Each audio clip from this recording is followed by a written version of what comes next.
Hello friends, good morning.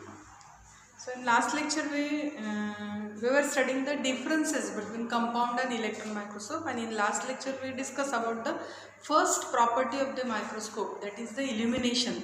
What type of illumination is present in compound microscope as well as in case of the electron microscope. Now let us see which are the other properties of microscope between the and let us see the differences between compound microscope and electron microscope regarding this property. Now next property is the parts of microscope. Now as you know, as we studied the compound microscope, you all now well known about the parts of compound microscope. Which are these parts? In case of compound microscope, the parts we already discussed illuminating parts, that is mirror and condenser. Second very important parts are the parts required for magnification. Which are these parts? These parts are objective, which is present just above the stage, and second is eyepiece. So eyepiece, which is present near to the observer's eye. These are the two magnifying lenses present in the compound microscope. Now what is there in the electron microscope? In the electron microscope again we have same lenses. There is eyepiece as well as there is objective lens. Ocular is also present. Along with that there is a projector lens, or means one type of the microscope we require the detector. So this is the additional system present in the electron microscope, which is required for the magnification, which is required for the image formation. So same parts are there in case of compound and electron microscope. Now what is the difference between these two parts? In case of compound microscope, as you know, these objectives and eyepiece are made up of glass lenses. Yes, they are made up of glass lenses. Why there is use of glass lens? Because you are using light for the illumination, and that light can easily pass through the glass lens and carries the image, and that glass lenses magnify the image. So that is the simple nature of the eyepiece and objective. They are made up of glass lenses. Now what is in the electron microscope? Here we are not using light. Yes, what we are using? We are using high voltage electron beam. That beam cannot be passed through the glass lenses. इथं आपल्याला काही glass lens वापरून चालणार नाही. मग काय असणार आहे objective eyepiece? These objective and eyepiece are nothing but these are, remember, these are made up of electromagnetic material. Electromagnetic material, or I can say electromagnetic coils are there, and they forms your objective and eyepiece. Yes, so that is the difference. In case of compound microscope, glass lens is there. In case of electron microscope, objective and eyepiece are made up of electromagnetic coils are there. So that is the main difference. Now how they work? You are well known how you are using compound microscope, or you are using that bright field microscope. You can focus this image or specimen by raising or by moving the objective with the help of coarse and fine adjustment knob. तुम्ही फक्त coarse आणि fine adjustment knob हलवला की तुम्हाला ऑब्जेक्टिव्हची position ठरवता येते, and you can observe the image. तुम्हाला ती image focus करता येते. So just by displacing, you can say it as a displacing. Just by displacing the objective lens, we can focus the image. So that is the way of focusing. Yes, focusing with the help of moving the displacing. You can say it as a displacing or moving. By moving the objective lens with the help of knobs. Which knobs are there? Coarse adjustment and fine adjustment. With the help of these two knobs, you can focus your specimen, or you can focus your sample. Now what happens in electron microscope? इथं काय असेल मग? तर here electromagnetic coils are there as a objective and eyepiece, and focusing was done. Remember, focusing is very special. Focusing was done with the help of changing electric current.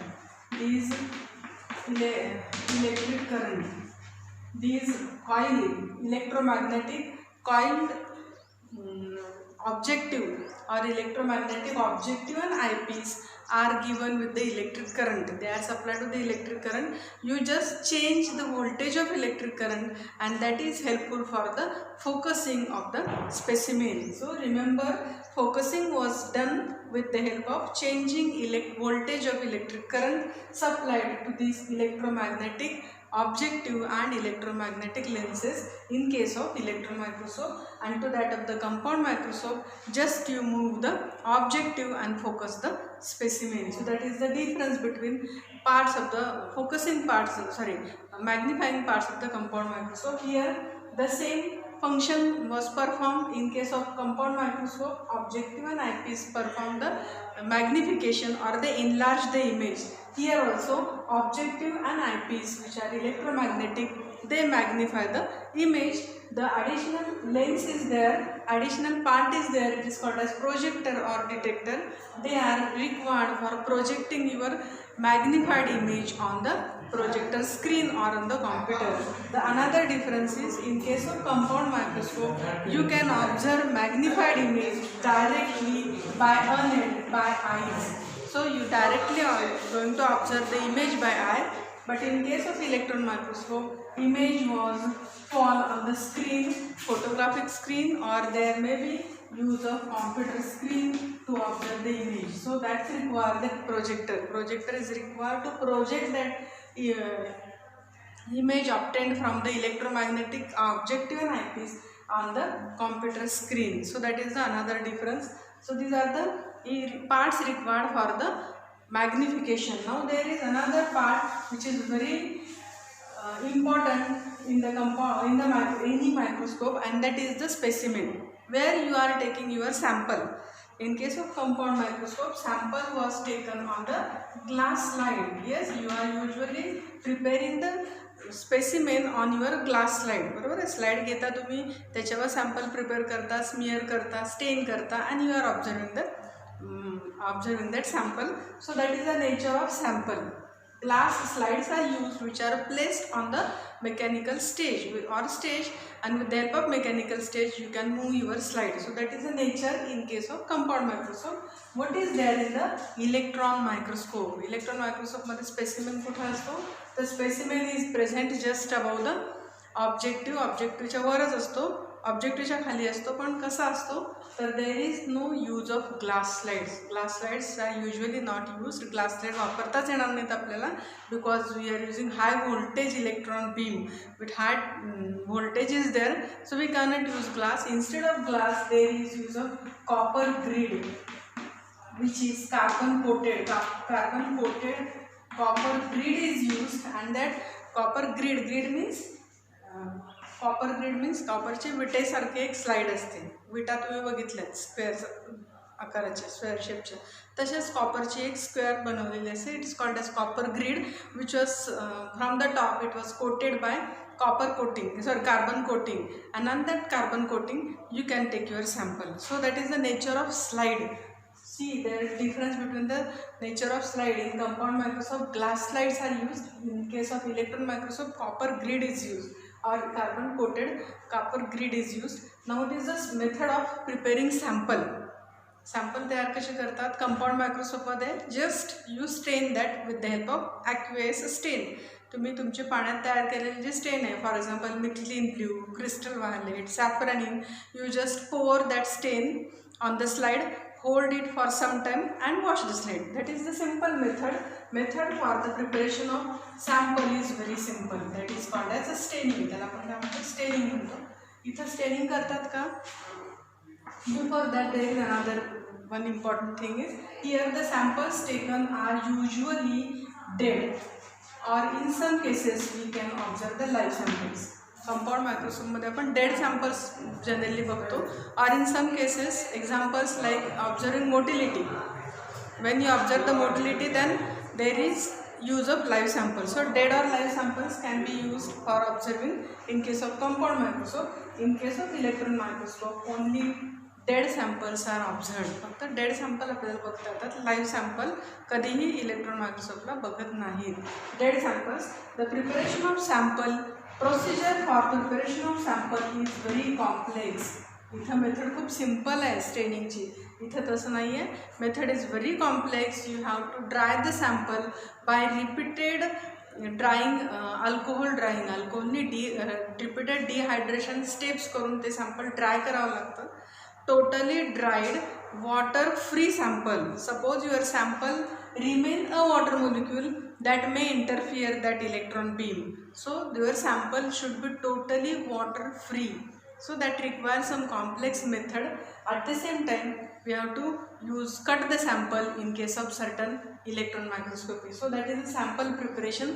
Sample preparation method is quite complex. There is use of some methods like freeze fracturing method, shadow casting. You remember these methods. Which are these? Freeze fracturing method use the sections of the sample cut करून घ्यायला लागतो तुम्हाला एक compound मध्ये. इथं तसं आपण करत नाहीये. इथं simple cutting was done by your scalpel किंवा नाईफने तुम्ही इथं कट टिश्यू कट करून घेऊ शकता. इथं मात्र freeze fracturing for ultra thin sectioning and next is shadow casting. So these are the methods for the sample preparation in case of electron microscope. So these are the basic differences while discussing about the parts of the microscope. Yes. Now let us have a quick recap on these parts of the compound and electron microscope. In case of compound microscope, specimen was taken on the glass slide. There is simple method of staining to prepare the sample. Sample may be dead or live. In case of electron microscope, specimen was taken on copper grid, which is carbon coated, and the very complex methods are used, which are named as the freeze fracturing, shadow casting. Samples are usually dead samples and samples are totally dried. So that is about the difference regarding parts of the compound microscope. Still there are some deep properties which has to be discussed, and in next lecture we discuss these different properties and their differences in the compound and electron microscope. For this we stop here. Stay tuned. Thank you.